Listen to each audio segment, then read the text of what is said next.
Pessoal, então, bom dia de novo, né? Vamos terminar aqui o nosso tema antidepressivos e ansiolíticos.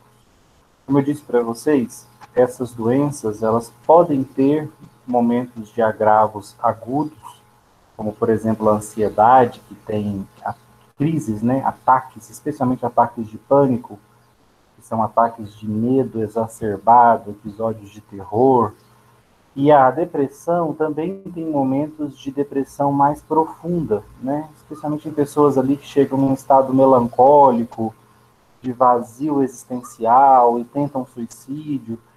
Então, essas doenças têm seus momentos agudos, mas são, via de regra, doenças crônicas, com as quais a gente convive diariamente, os sintomas se apresentam todos os dias, ou quase todos os dias, a maior parte dos dias. Por isso, a medicação que eu busco para essas doenças são medicações de tratamento crônico, que são os antidepressivos e ansiolíticos. Como eu falei para vocês, há muito erro, né? A gente vê muitas pessoas usando sedativos hipnóticos. Nós estudamos algumas aulas antes, né? Alprazolam, midazolam, clonazepam, aquelas medicações que ajudam a dormir, que são hipnóticas, mas que também acalmam, são sedativos. Nós acabamos usando aquelas medicações para o tratamento crônico da depressão, especialmente da ansiedade. Cuidado, tá? Aquelas medicações são adequadas para conter a crise, o ataque de pânico, porque elas têm um efeito imediato. Mas para o uso crônico, elas oferecem efeitos adversos muito perigosos, né? Lembram do sonambulismo com amnésia anterógrada lá que nós discutimos, dependência física e dependência psíquica. Então não usa aquelas medicações para o tratamento crônico da depressão e da ansiedade. Para tratamento crônico dessas doenças, eu vou usar medicações que aumentam a neurotransmissão serotonérgica e noradrenérgica. Porque, como eu já tinha dito para vocês, embora a depressão e a ansiedade estejam envolvidas a alterações fisiopatológicas distintas, a depressão possivelmente está ligada a uma atrofia do hipocampo e a ansiedade está ligada a uma hiperestimulação da amígdala. Os sintomas dessas doenças são muito distintos. A depressão vem como sintomas nucleares uma tristeza profunda, uma desesperança, uma falta de motivação, de prazer. E já a ansiedade, ela tem como características uma preocupação constante e um medo exagerado, que gera uma sensação de angústia persistente no paciente. Então, apesar de diferentes, ambas estão relacionadas a baixos níveis de serotonina e noradrenalina.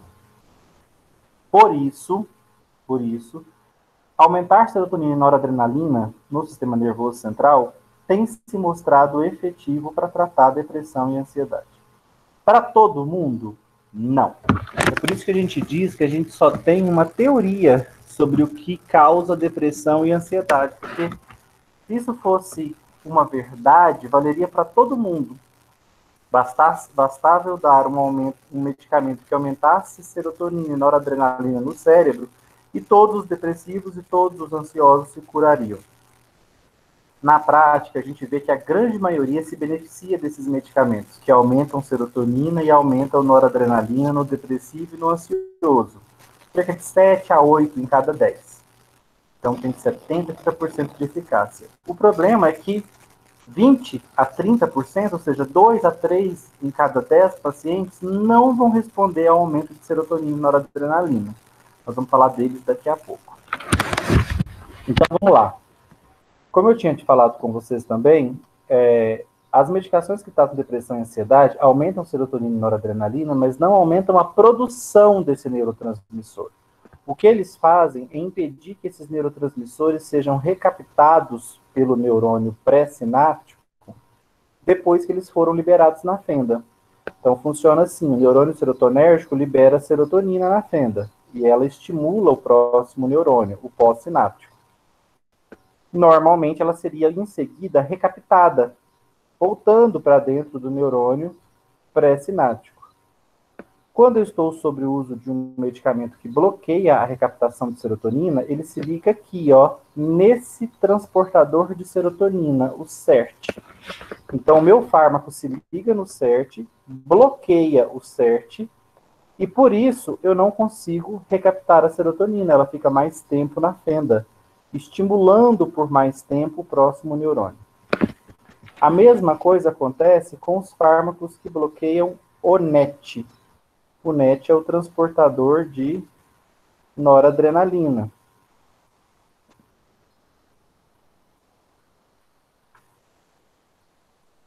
Quando eu bloqueio o NET, a noradrenalina que foi liberada na fenda fica mais tempo estimulando o neurônio pós-sináptico e demora para ser recaptada, porque o transportador de noradrenalina, que é a proteína que recapta a noradrenalina, está bloqueado. Então, o que vocês vão aprender sobre farmacoterapia da depressão e da ansiedade? Para tratar cronicamente essas doenças, eu vou usar medicamentos que bloqueiam a recaptação de serotonina e ou de noradrenalina. O que vocês acham que é mais completo, gente? Já que o problema é falta de serotonina e noradrenalina. É mais completo recaptar apenas noradrenalina, serotonina? Ou vocês acham que o ideal seria recaptar, bloquear a recaptação das duas? Das duas. Das duas, né? Aumenta o estímulo do meu sistema nervoso central. Mas aí eu tenho informação para vocês.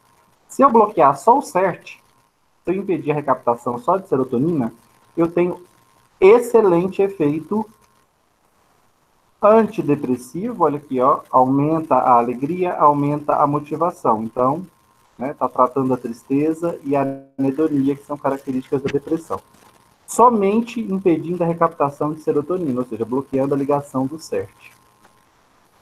E também trata a ansiedade, diminui o medo e diminui a preocupação. Eu cheguei a falar, Vanessa, com vocês de dor neuropática na aula passada? A dor do exagero? Sim, você começou a falar assim. Falei, né?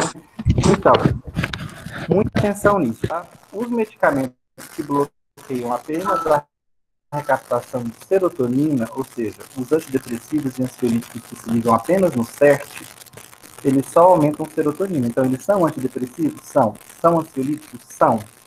Mas não tratam a dor neuropática. A dor neuropática é a dor do exagero, né? É aquela dor que, como eu disse para vocês, na fibromialgia, eu olho para o tecido, eu não vejo ponto inflamatório, ou se eu vejo uma lesão tecidual que não justifica a dor que o paciente me relata. Ele me relata uma dor excruciante, intensa, insuportável. Aí, beleza, dor excruciante, intensa, insuportável, eu espero uma baita de uma lesão. A hora que eu olho, cadê a lesão?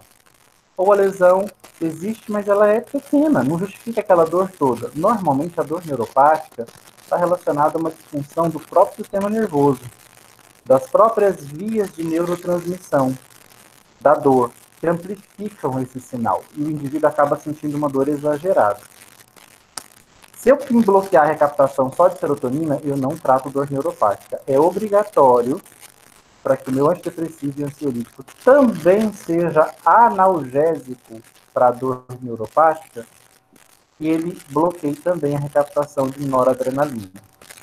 Esses dois neurotransmissores precisam estar aumentados na fenda sináptica, precisam estar por mais tempo na fenda sináptica, no sistema nervoso central da pessoa que tem dor neuropática. Não basta a serotonina, ok? Então, isso é uma coisa importante de saber. Tem que bloquear a recaptação dos dois para ser analgésico contra a dor neuropática. Mas para ser antidepressivo e ansiolítico, gente, precisa bloquear a recaptação dos dois ou não? Para ser apenas ansiolítico e antidepressivo, eu preciso obrigatoriamente bloquear a recaptação de serotonina e noradrenalina, preciso bloquear o NET e o CERT, ou basta eu bloquear, por exemplo, o CERT? Eu acho que os dois, né, professor? Não, acabei de falar. Cuidado com essa diferença. Para efeito antidepressivo e ansiolítico, basta eu bloquear o CERT, por exemplo. Mas se eu bloquear os dois, eu vou ter um efeito ainda mais amplo? Sim. Mas eu consigo o efeito antidepressivo bloqueando só o CERT e ansiolítico? Sim. Qual é o efeito que eu não vou conseguir se eu bloquear só o CERT? sem bloquear o NET, sem aumentar a noradrenalina?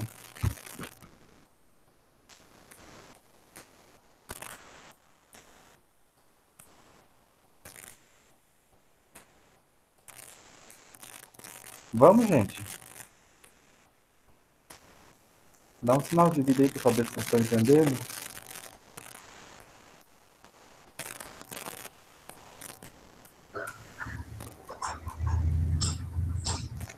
Se você bloquear só o sal, certo?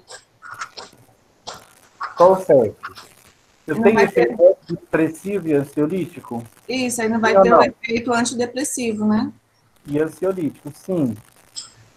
Mas qual o efeito que eu não vou ter? De aumentar, de diminuir o medo, a preocupação. Não, gente, não. Vou escrever.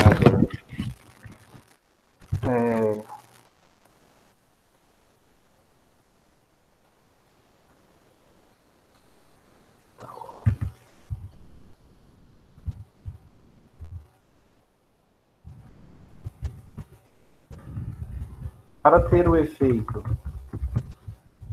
analgésico, é necessário que o fármaco bloqueie a recaptação de serotonina e noradrenalina, tá?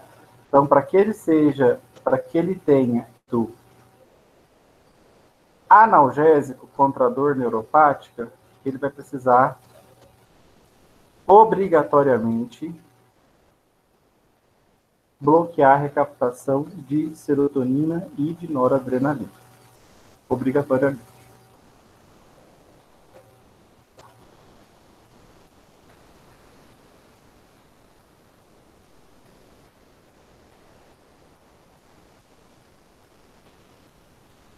Aí o que estou dizendo para vocês? Para bloquear a dor neuropática, eu preciso que o meu fármaco bloqueie tanto o NET, que eu tenho que aumentar a serotonina e noradrenalina. Já para eu ter efeito antidepressivo e ansiolítico, basta que eu bloqueie um deles. Basta que eu bloqueie o CERT. Basta aumentar a serotonina na fenda, que eu vou ter efeito antidepressivo e ansiolítico. Se eu bloquear o NET também, esse efeito antidepressivo e ansiolítico vai ser melhor ou pior, gente? Vai ser melhor. Melhor. Vai ser melhor. Então eu quero que vocês entendam que não é que eu não tenho, só melhora. Ok? Deixa eu não bater efeito ansiolítico e antidepressivo. Tá? Então, assim, o efeito antidepressivo e ansiolítico é obtido por fármacos o NET, o CERT, desculpa, e ou o NET. Por que e ou, gente? Porque significa que pode bloquear um só o CERT e o antidepressivo, ou ele pode bloquear os dois, o que vai me dar um efeito ansiolítico e antidepressivo ainda mais intenso. Então vamos tentar ver isso na prática. Qual é a primeira escolha de medicamentos para tratar depressão e ansiedade? Inibidores seletivos da recaptação de serotonina. Olha o nome deles. ISRS, inibidores seletivos da renina. Quem são esses fármacos? Fluoxetina, paroxetina, sertralina, citalopram e escitalopram. São apenas 5 fármacos que pertencem à classe dos inibidores seletivos da recaptação de serotonina. Esses fármacos, gente, são a primeira escolha para o tratamento da depressão e da ansiedade cronicamente. Me respondam, eles aumentam os níveis de serotonina apenas, ou de serotonina e noradrenalina? Repara o Serotonina. nome da classe. Eles só aumentam eles só bloqueiam a recaptação de quem, gente? Apenas de quem? De Da serotonina. serotonina. Serotonina. Então, onde eles se ligam? No NET ou no CERT? No CERT.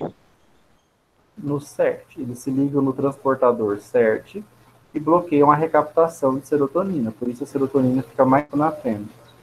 Eu fui tomar fluoxetina, paroxetina, sertralina, citalopram e citalopram e CERT. No meu transportador de serotonina. E vão bloquear esse transportador, vão inibi-lo. Por isso, a minha serotonina que for liberada fica na fenda por mais tempo.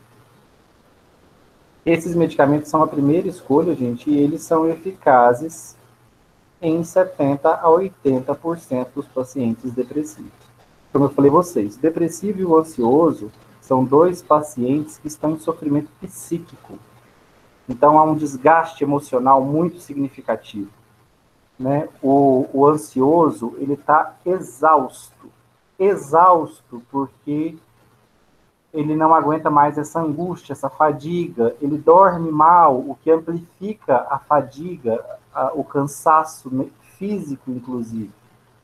O depressivo, ele também não aguenta mais esse mundo cinza, essa falta de vontade de sair da cama, de vontade de trabalhar, de fazer qualquer projeto para o futuro. Ele também não aguenta mais essa tristeza, essa vontade de chorar, essa culpa, que são sentimentos que torturam psiquicamente o depressivo. Então, são tortura psíquica. Quando essa medicação, gente, funciona, ela acaba provocando uma mudança significativa na qualidade de vida do paciente. E ele vai falar para você, nossa, minha vida é antes e depois desse medicamento. Meu Deus, que beleza. Na teoria, vou mostrar isso aqui para vocês, ó. Se você olhar o perfil de efeitos adversos deles, ó, vocês vão ver zero em tudo, ó. Convulsões, tudo zero. Agitação, sedação, provoca sono, não. Hipotensão, não. Alergia, não. Ganho de peso, não.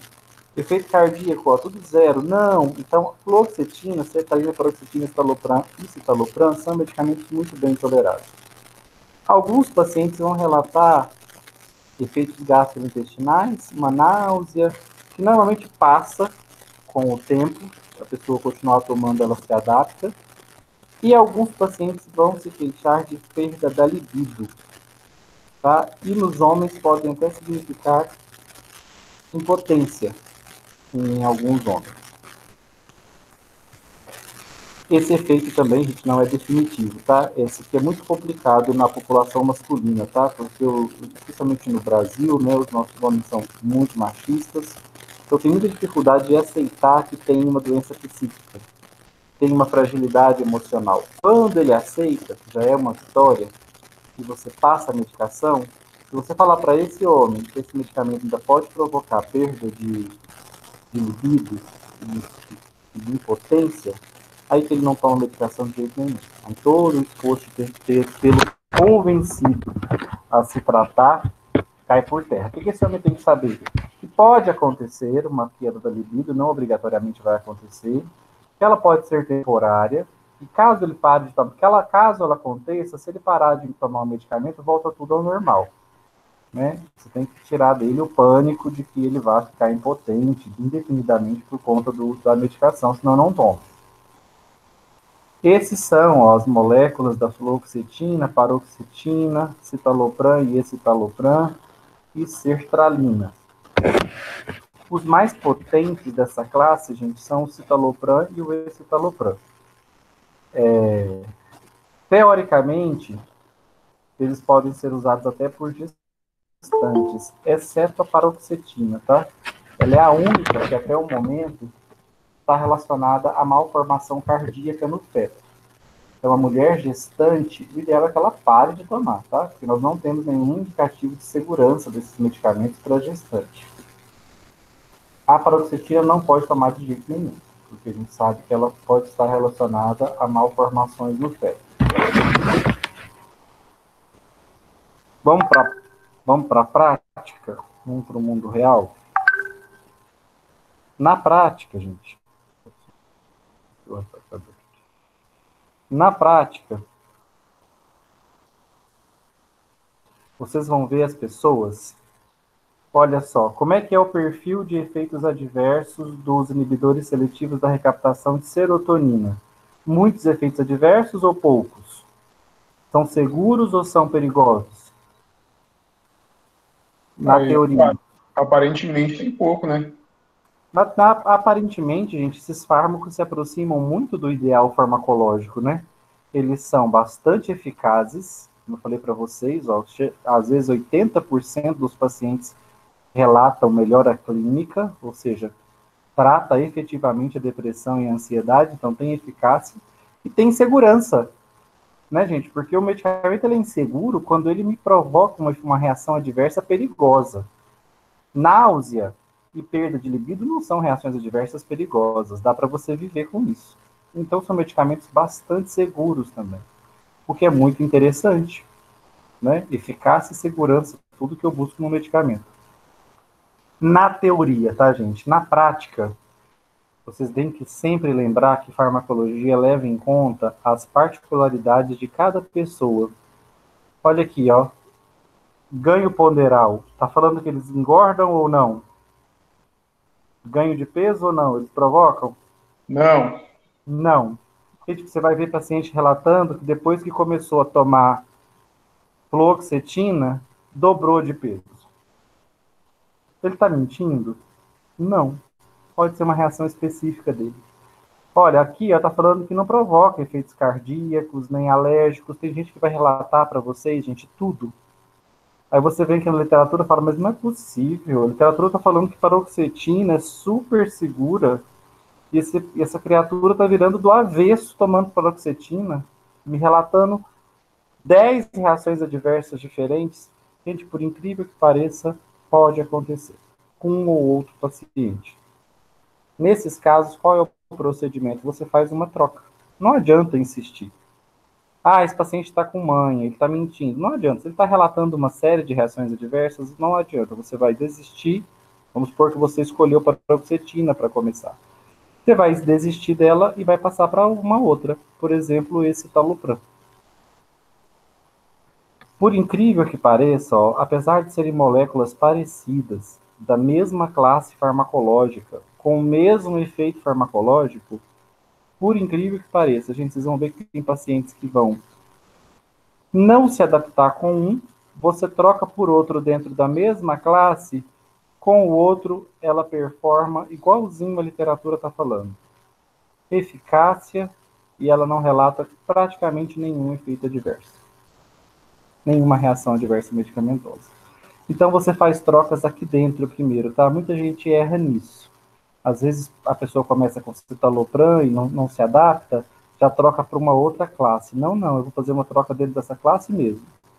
Normalmente com uma, na primeira troca, na segunda eu já acerto a medicação. Então as trocas são feitas aqui dentro e sempre, gente, sempre depressão e ansiedade se tratam em monoterapia, tá?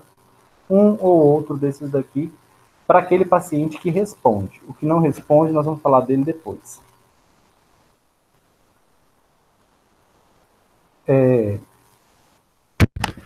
Mas eu tenho uma classe mais moderna, chamada de inibidores seletivos da recaptação de serotonina e noradrenalina. Gente, esses daqui, quem são esses fármacos? Os IRSNs, inibidores da recaptação de serotonina e noradrenalina, inibidores seletivos. São a venlafaxina e a duloxetina. Pergunta, esses dois fármacos bloqueiam o CERT ou o NET?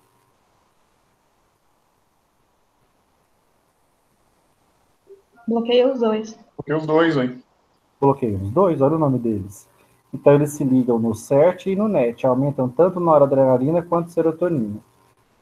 Segunda pergunta, quem trata a dor neuropática?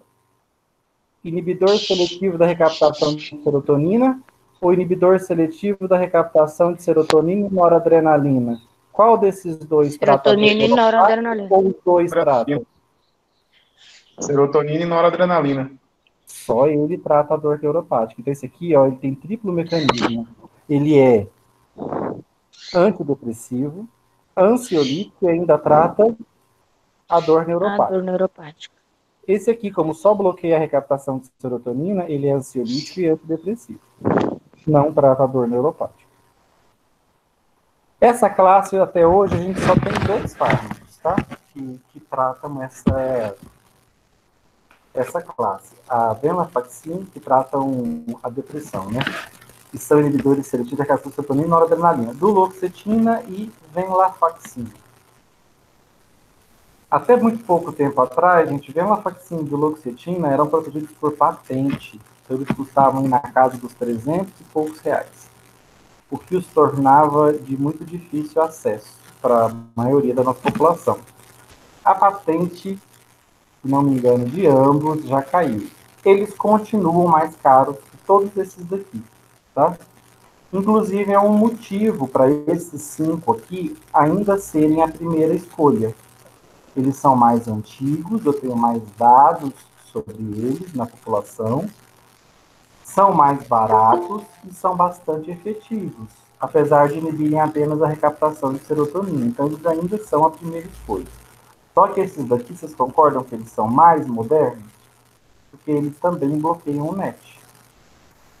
Só que são mais caros, né? Então, para algumas pessoas, adquiri-los não será fácil.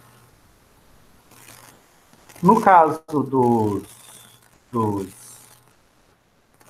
da venlafaxina e da duloxetina, reparem no perfil de reações adversas. Pessoal, o que vocês estão achando aqui? Bom ou ruim? Provoca muito ou quase nenhum efeito adverso?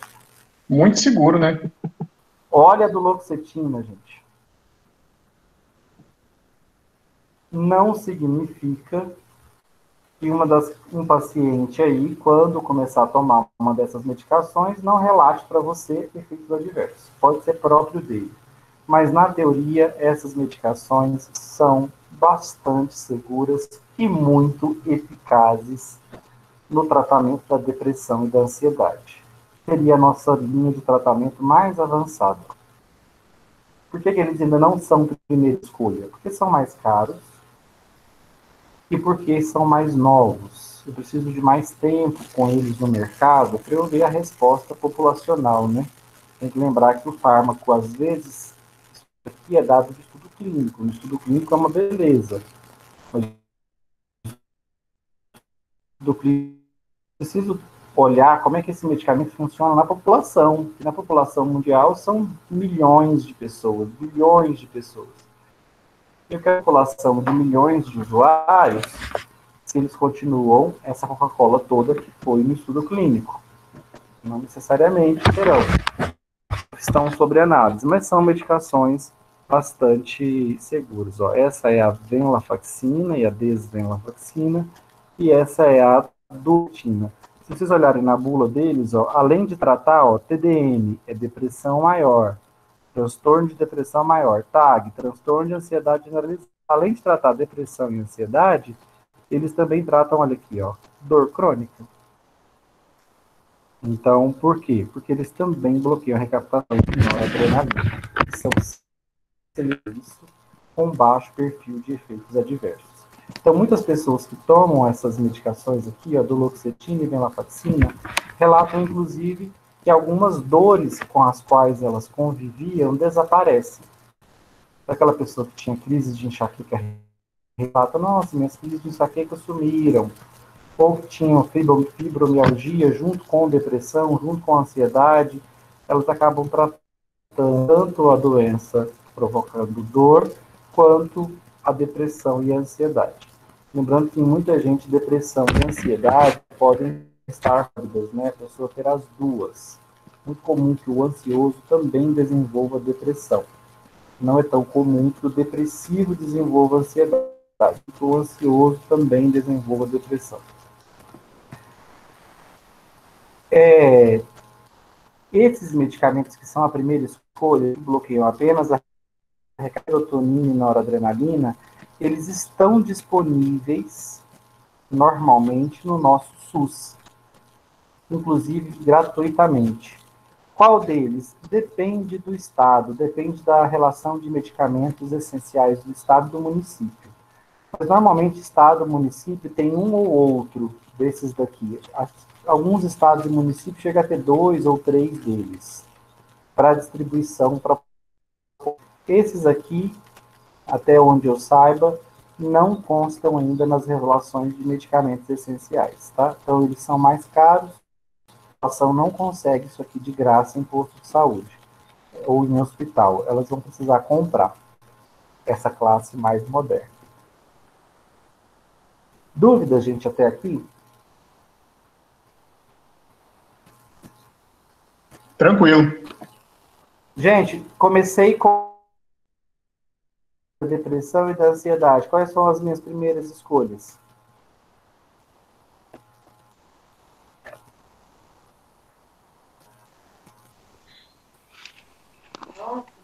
Fluoxetina, paroxetina, sertralina, citalopram e estalopram. Isso, são os inibidores seletivos da recaptação de serotonina apenas. Eu começo com um deles. Não deu certo para mim. Estou sentindo muita reação adversa, não estou melhorando. Qual que eu devo fazer? Fazer a troca do Outro medicamento. do mesma categoria. Troquei dentro dessa categoria, gente. Não funcionou, não está dando certo para mim. O que vocês acham que eu devo fazer?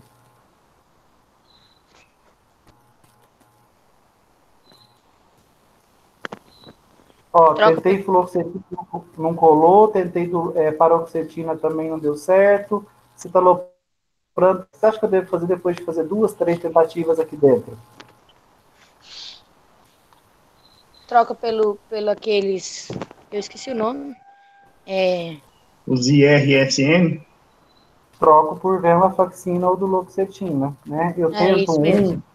já que a recaptação da serotonina aparentemente não está funcionando para mim, porque eu já tentei 2, 3 moléculas dessa classe, não deu certo, sempre em monoterapia, tá, gente? Não é que eu tomo fluoxetina, não funciona para mim, vou tomar paroxetina junto nunca. Fluoxetina não deu certo, paro fluoxetina e começo paroxetina, e vou tentando. Não deu certo aqui, eu vou tentar, depois de 2, 3 trocas, eu tento um inibidor da recaptação de serotonina e noradrenalina. Venlafaxina ou duloxetina. Como é que chama essa classe, professor, desses venlafaxina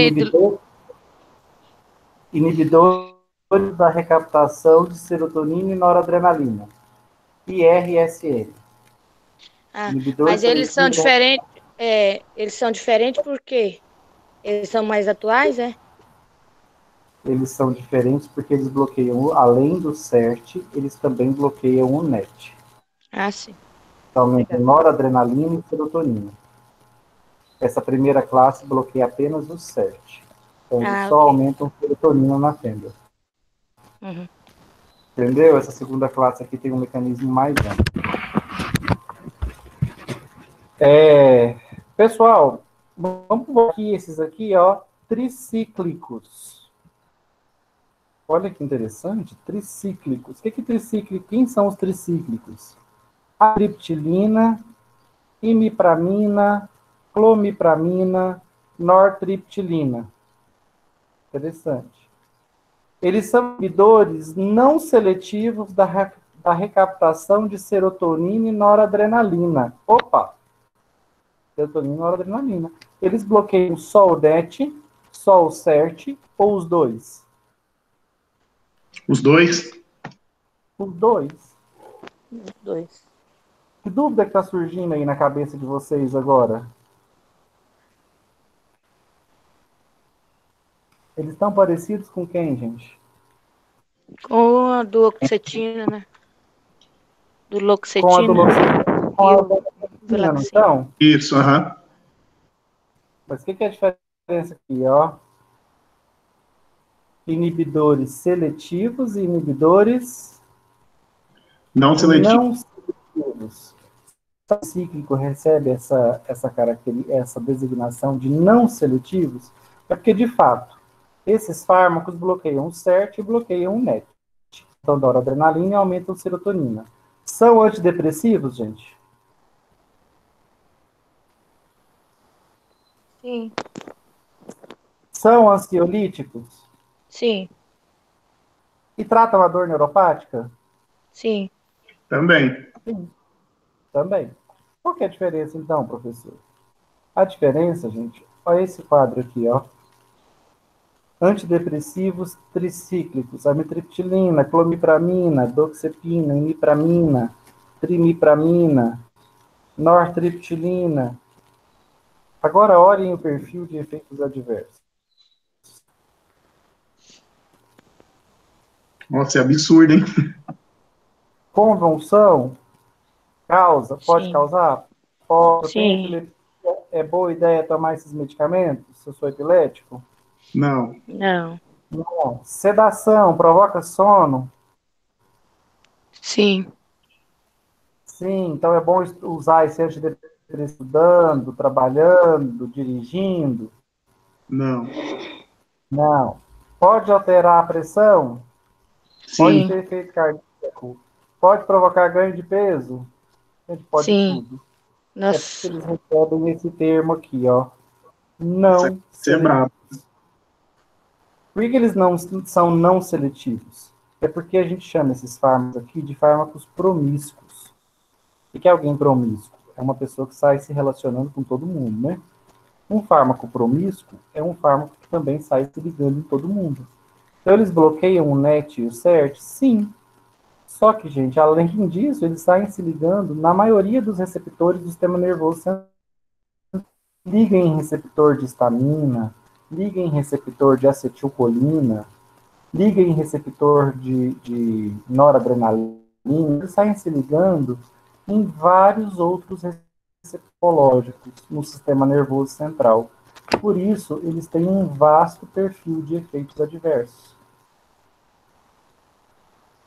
O fato deles provocarem sono até é aproveitado, tá? Como eles provocam sono, eles até são aceitados em pessoas que são depressivas e têm muita insônia. Mas o erro é que muitas vezes as pessoas tomam essa medicação aqui de manhã, mas de noite.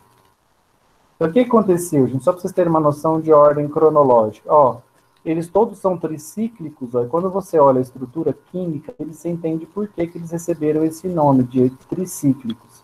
É porque, ó, 1, 2, 3, 1, 2, 3, todos eles têm essa estrutura de 3 ciclos. Né? Então, por isso que eles ganharam esse nome. Provocam muitos efeitos adversos. Então, como é que funcionou na ordem? Medicamentos foram descobertos. Durante muitos anos foram a primeira linha de tratamento para a depressão e a ansiedade. A amitriptilina, clomipramina, nortriptilina, muito prescritos até hoje. Então foram descobertos lá pela década de 80. Logo depois, a gente descobriu da recaptação de serotonina. Aí vou perguntar para vocês. Em termos de extensão do efeito mais amplo, os tricíclicos ou os inibidores seletivos da recaptação de serotonina? Acho que os tricíclicos, né? Porque eles bloqueiam os dois, né? Porque bloqueiam os dois, então são os tricíclicos. Mas por que esses daqui tomaram o lugar dos tricíclicos e se transformaram na primeira escolha se bloqueiam apenas a recaptação de serotonina? Pela segurança, né? Pela segurança. Os caras São causam mais menos seguros, efeito. Uhum. menos reações adversas e continuam sendo efetivos para depressão e para ansiedade? Sim. Sim. Continuam. Só não trata o quê? As dores crônicas. As dores crônicas. A dor neuropática. Então, o que vai acontecer? Aí, o que aconteceu? Depois dos inibidores seletivos da recaptação, nós desenvolvemos os inibidores seletivos da recaptação de serotonina e noradrenalina.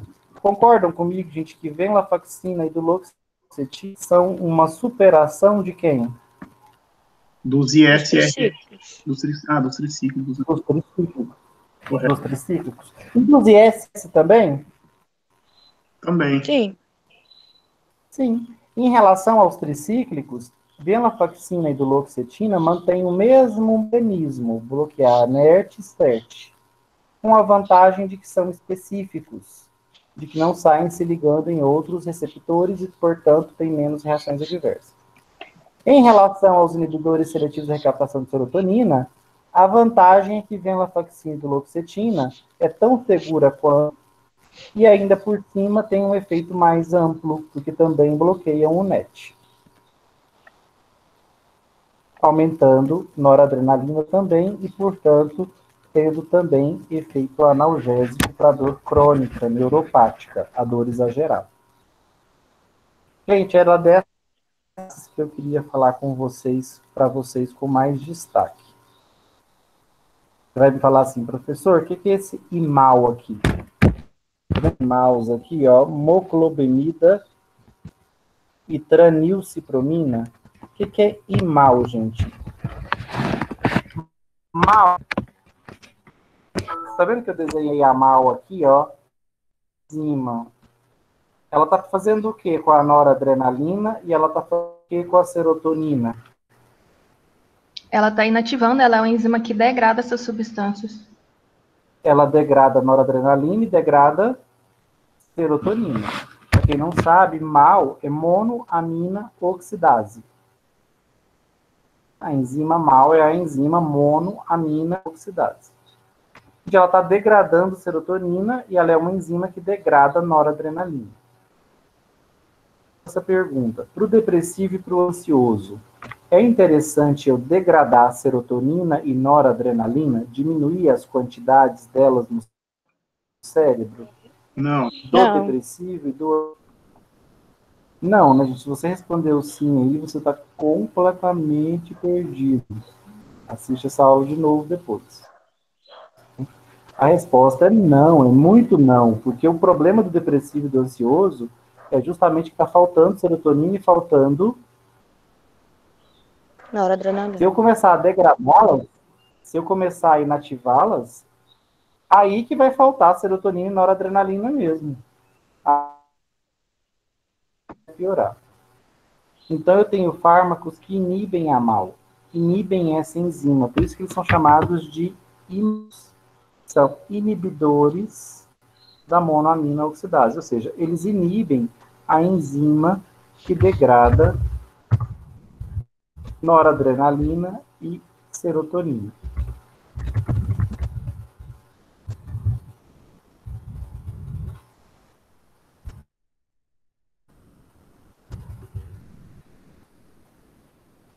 Da monoamina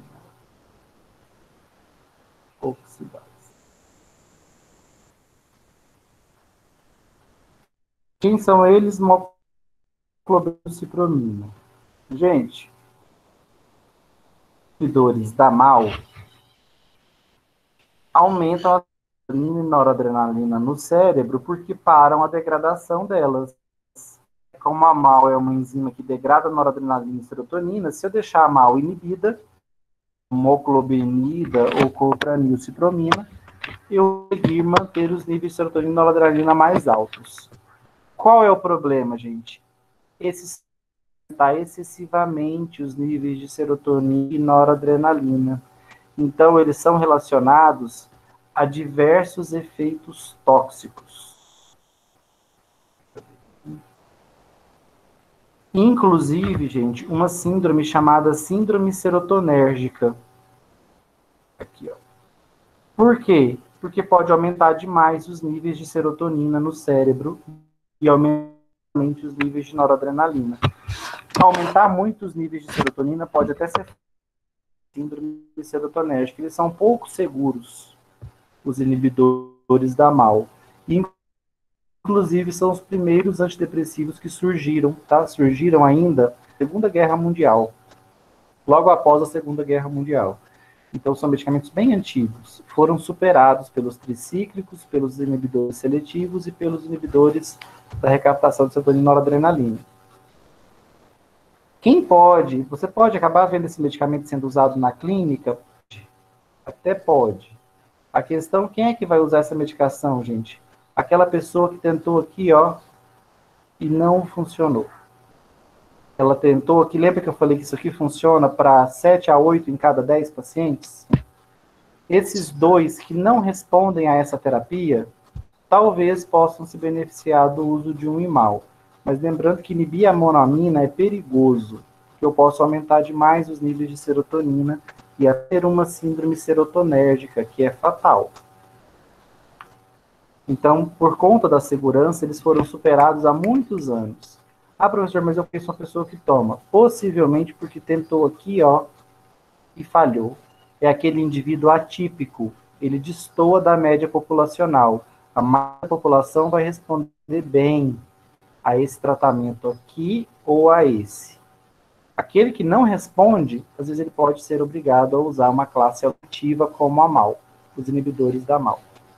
Além deles, eu também tenho o que a gente chama de antidepressivos atípicos, como ona, como pregabalina, como buspirona, mirtazapina, quetiapina. Agora acabou de sair um antidepressivo novo, que não está aqui, vou ter dele, escetamina, foi liberado pela Anvisa nessa semana. Escetamina.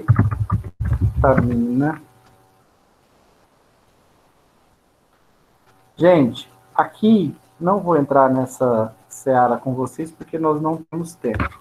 O que vocês precisam saber? Por que eles são chamados de atípicos? Porque eles não mexem apenas com serotonina e noradrenalina. Fármacos aqui estão envolvidos com outro neurotransmissor. Quem quer chutar aí qual? Nem é serotonina, nem adrenalina.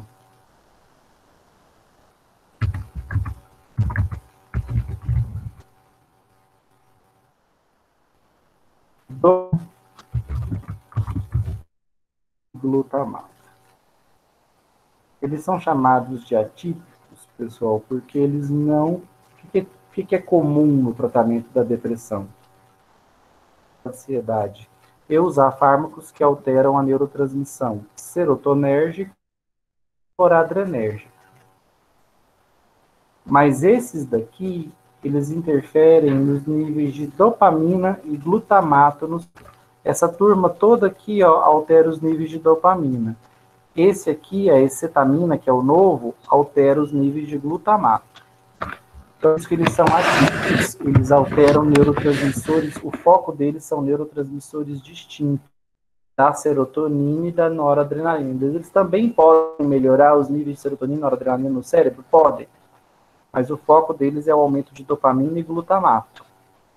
São medicações atípicas para depressão. Vou começar meu tratamento da depressão e da ansiedade com um desses daqui? Jamais. Jamais. Essa é a minha primeira escolha. Trocas aqui dentro.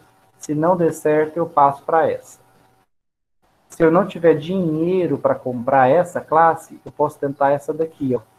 Sabendo que eu vou ter mais efeitos adversos. Vou. Mas paciência, eu não tenho dinheiro para comprar essa. Essa aqui o governo não distribui gratuito. Então, às vezes vocês vão ver alguma pessoa tomando tricíclico e vai falar assim, mas por que está tomando amitriptilina? Você devia estar tomando venlafaxina. Seria lindo, né? Mas se a pessoa não tem dinheiro para comprar venlafaxina? A amitriptilina é distribuída gratuitamente também pelo governo. Essas classes aqui, as antigas, têm no SUS. E mesmo que não tenha, na farmácia são bem mais baratas que essa. Então vamos lá, começo aqui. Não deu certo, troca dentro. Não deu certo, vem para cá. Se eu tiver dinheiro. Se eu não tiver dinheiro, eu vou vir para cá, ó. Tricíclicos. Não deu certo. Nada disso aqui funciona para mim. Eu vou cair nos atípicos. Tá? Aí aqui, ó, esses indivíduos que são aproximadamente 20% dos pacientes que não responderam à terapia tradicional, eles vão ter que vir para essas medicações atípicas, que mexem com outros neurotransmissores no cérebro, com os inibidores da MAO, que vão aumentar serotonina, noradrenalina e também dopamina no cérebro. Aumenta a... Por isso que os inibidores da MAO também podem ser considerados atípicos, tá? Vou botar isso aqui para vocês lembrarem. O inibidor da MAO aumenta serotonina, noradrenalina e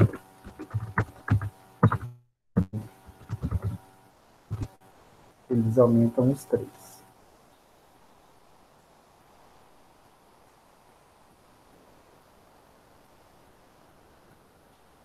Deixa eu ver se eu tenho aqui para mostrar para vocês só. Ó, bupropion aumenta a dopamina no cérebro.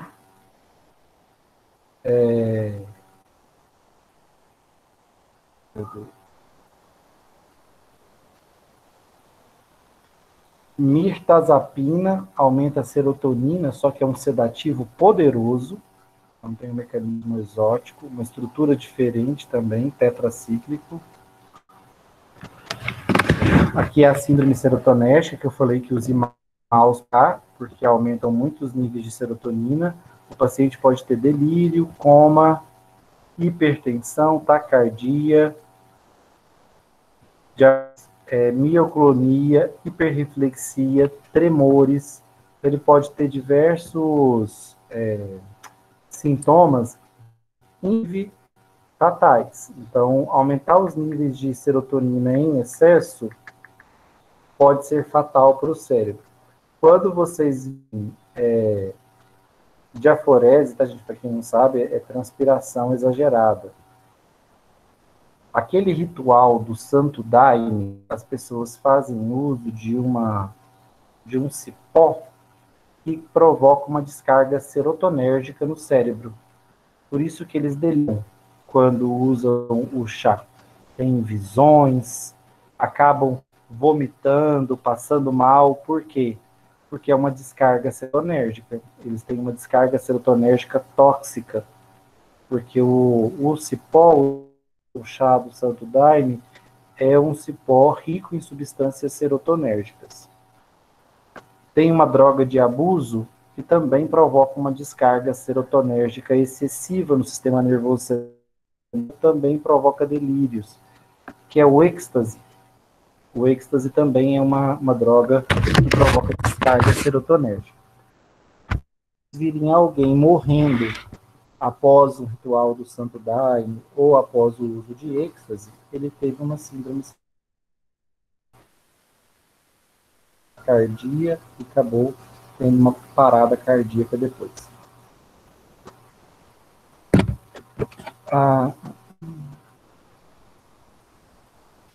Dúvidas, gente, sobre essa parte?